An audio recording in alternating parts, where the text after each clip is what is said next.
bir istişare mekanizması kurmak istiyoruz.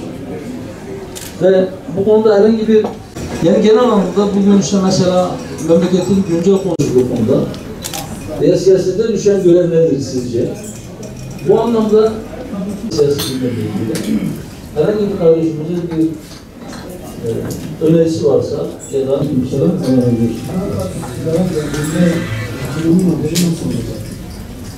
bir sinerji doğar, iş olur.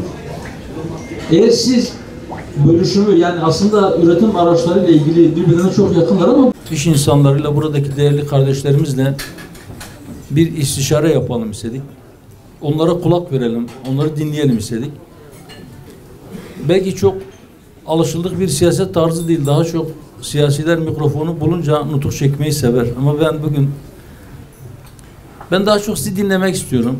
Memleketin dört bir tarafında farklı kesimlerle irtibat kurup, temas kurup, onlara dokunup, onları dinlemek, sorunlarını dinlemek, siyasetten beklentilerini dinlemek, hatta varsa önerilerini, taleplerini dinlemek, eleştirileri varsa onları dinlemek, soruları varsa eğer merak ettikleri hususlarda konuşup onları bilgilendirmek üzere bir çizgi, bir çalışma metodu belirledik ve yaklaşık 4 aydır memleketi dolaşıyoruz. 40'a yakın şehrimizi gezdik. Bu yöntemle pek çok kesimlerle irtibat kurduk.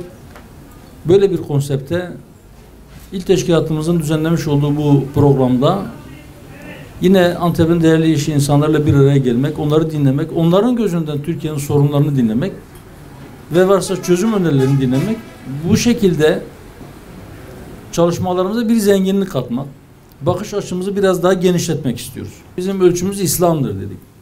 Her konuda İslam'ı kendimize ölçü olarak aldık. Allah'ın adaletinin yeryüzüne hakim olması için bir çaba sarf etmemiz gerektiğine inandık. Elbette parti içerisinde bizim istişare mekanizmalarımız vardır. Bunları çalıştırıyoruz zaman zaman.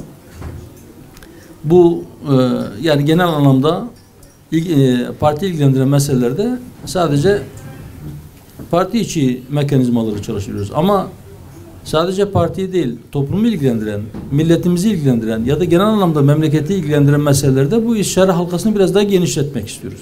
Daha geniş halkada bir istişare mekanizması kurmak istiyoruz. Ve bu konuda herhangi bir parti ayrımı yapmıyoruz. Yani sadece Hüdapar'ın tabanıyla istişare edelim, sadece Hüdapar'a gönül vermiş, Hüdapar'a oy vermiş, bizimle birlikte hareket eden kendi teşkilatlarımızla istişare edelim demiyoruz. Particilik yapmıyoruz. Hangi partiye gönül vermiş olursa olsun,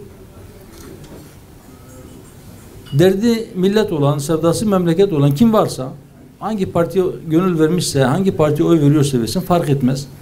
Eğer bizimle asgari müşterekleri varsa, eğer bizim gibi iki dünyalıysa, yani ölümden ötesine inanıyorsa, ahiret inancı varsa, Allah korkusu varsa yüreğinde, o bizim kardeşimizdir. Dedik ya İslam ölçümüzdür. İslam bize bu ölçüyü vermiş. Müminler ancak kardeştirler. Bütün müminler bizim kardeşlerimizdir. Sadece Hüdaparlılar değil.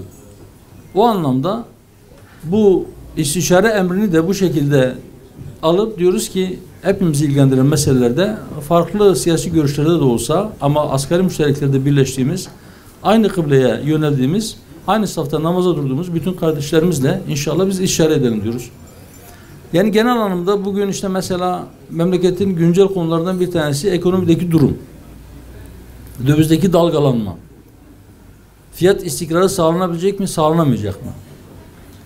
Önümüzde belirsiz bir dönem mi var yoksa kısa bir dönem içerisinde biz bunu atlatacak mıyız?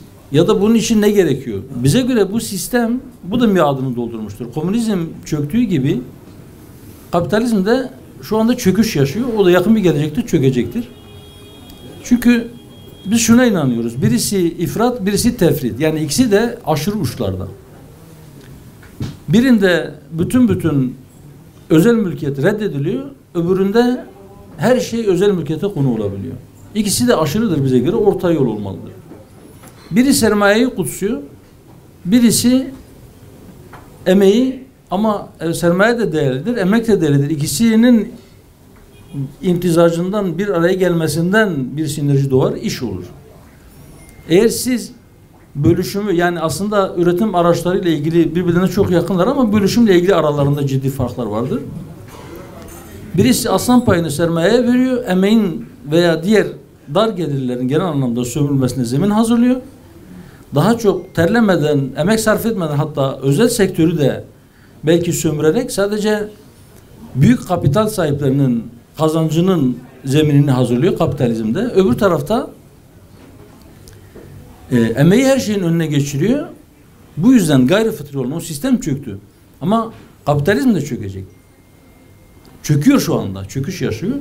Biz diyoruz ki her iki sistemin bu aşırılıklarından uzak fıtri bir iktisat nizamı olmalıdır. Sermayeye düşmanlık yapmayan ama emeği de ezdirmeyen.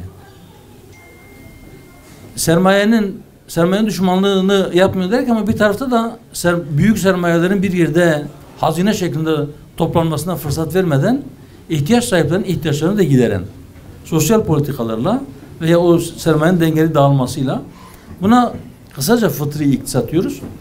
Helal dairesinde ticaretin olması gerekir. Biz şuna inanıyoruz. Ölçümüz İslam dedik. Allah-u Teala insanı yarattı, kainatı yarattı. Kainatı insanın emrine verdi. Ama insan için her alanda bir çerçeve çizdi. Neydi o çerçeve? İşte helal çerçevesi. Şu daire içerisinde siz çalışabilirsiniz. Detaylara girmedi belki İslam. Ama dedi ki siz helal dairesinde çalışmak zorundasınız. Siz israf edemezsiniz, siz çalamazsınız, siz gasp edemezsiniz dedi. Siz ihtikar yapamazsınız, çok ciddi fahiş fiyatlarla fırsatçılık yapıp insanları sömüremezsiniz dedi. Ama ticaret helaldir dedi. Faiz de haramdır dedi. Biz bu halal ve harama dikkat ederek bir iktisat politikasının yürütülmesinin bütün insanlık için daha faydalı olduğu kanaatindeyiz. Özet olarak bunu söyleyebiliriz. Yani İslam'ın öngördüğü ve meşru daire içerisinde kabul ettiği bir iktisat modelinin Türkiye'de hayata geçirilmesi gerektiğine inanıyoruz.